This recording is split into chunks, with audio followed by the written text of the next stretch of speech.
મસ્તરામ ધારાની ખૂબસૂરતી ખરેખર આંખને યાદ રહે એવી છે.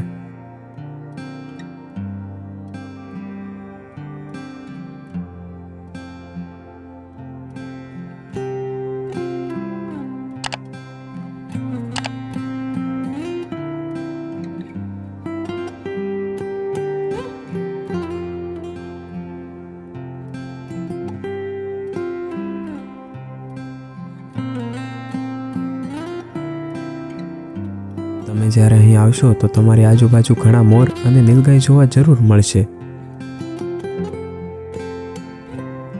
અને હા, અહીં જંગલ વિસ્તાર હોવાથી દીપડાઓનું પણ રહેઠાણ છે. અહીં પહોંચતા જ તમને ભવ્ય ધજાના દર્શન થશે. અહીં ભોજનાલયની સેવા હર હંમેશ શરૂ હોય છે. જ્યારે તમે આગળ ચાલો એટલે તત્વમસી લખેલું જણાય. જો એનો અર્થ તમારે જાણવો હોય ને તો અહીં તો આવવું જ પડે.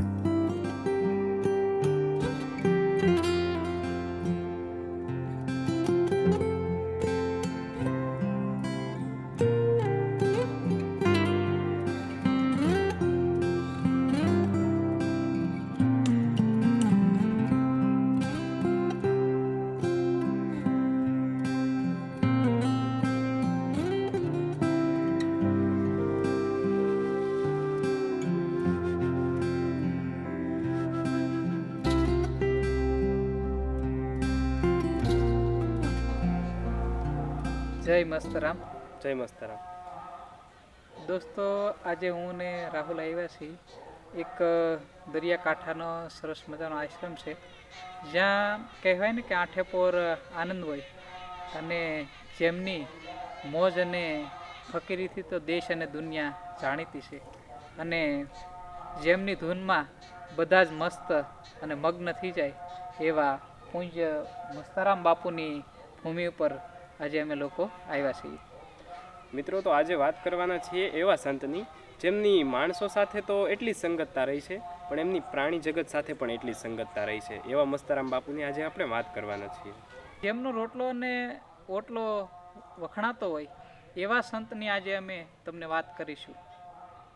મસ્તરામ બાપુના ઇતિહાસ વિશે પણ જાણીશું અને એમની સાથે રહેતા લોકો સાથે પણ એમના મુખેથી આપણે એમની વાતો જાણીશું અને ઘણી એવી રસપ્રદ લોકવાયકાઓ જે મસ્તરામ બાપુ સાથે સંકળાયેલી છે. તો ચાલો તમને દર્શન કરાવીએ.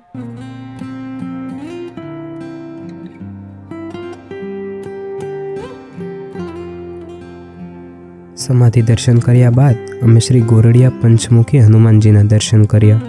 પંચમુખી હનુમાનજીના દર્શને તમે આવો ને સાચા મનથી કરેલા સંકલ્પો સાકાર થાય, તો અમે પણ મનમાં સંકલ્પ કરી લીધો.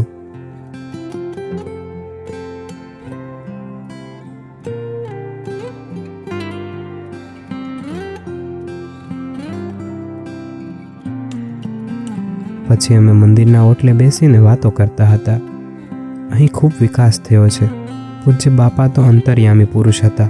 જો કોઈ વ્યક્તિઓ બહારથી આવવાના હોય તો બાપા પહેલાં જ કહી દેતા. સમાધિ દર્શન કરતી વખતે અહીં પૂજ્ય ભગત એટલે કે મસ્તરામ બાપા, એમને લોકો ભગત કહીને જ બોલાવતા. એમને પ્રિય કૂતરાઓ આજે પણ આ જગ્યા ઉપર જોવા મળશે.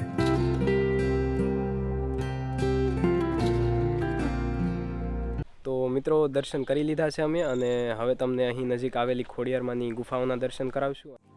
ગુફાના રસ્તે જતા તમને માધવગઢનું બોર્ડ જોવા મળશે.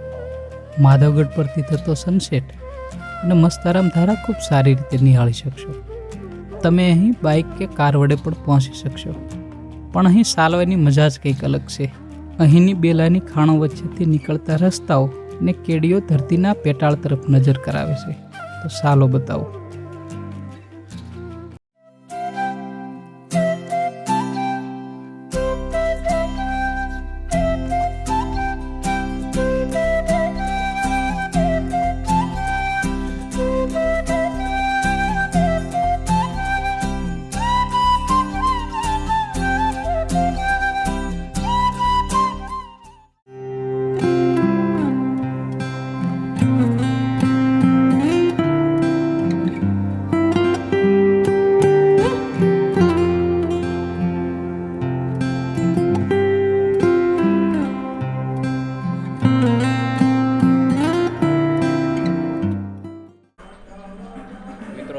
દર્શન કરીને ખોડિયાર માતાજીના બહાર આવી ગયા છીએ અને એક અદ્ભુત અનુભવ રહ્યો છે દર્શન કરીને.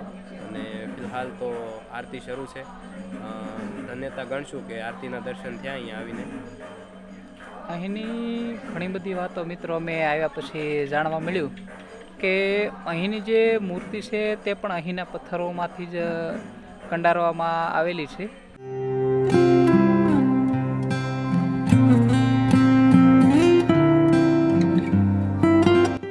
અહીં આરતીનું પણ અનેરું મહત્વ છે. એક બાજુ પૂજ્ય બાપાની આરતી સંભળાય તો બીજી બાજુમાં ખોડિયારની આરતી ગવાતી હોય છે.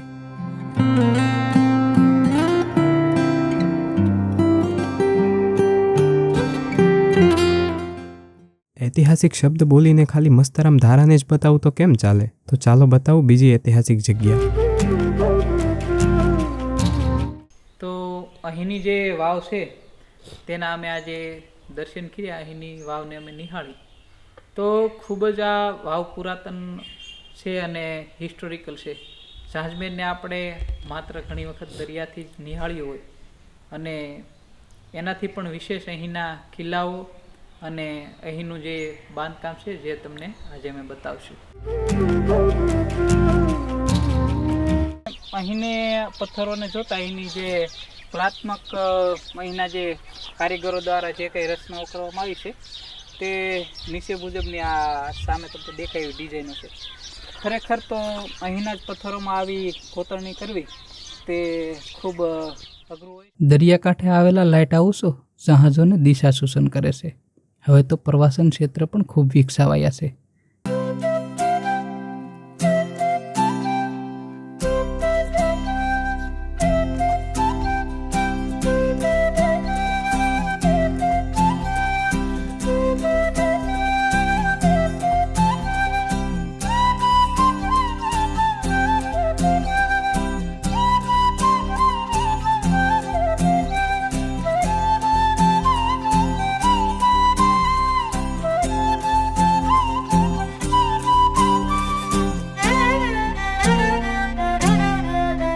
આશા રાખીએ છીએ કે આ વિડીયો તમને ગમ્યો હશે.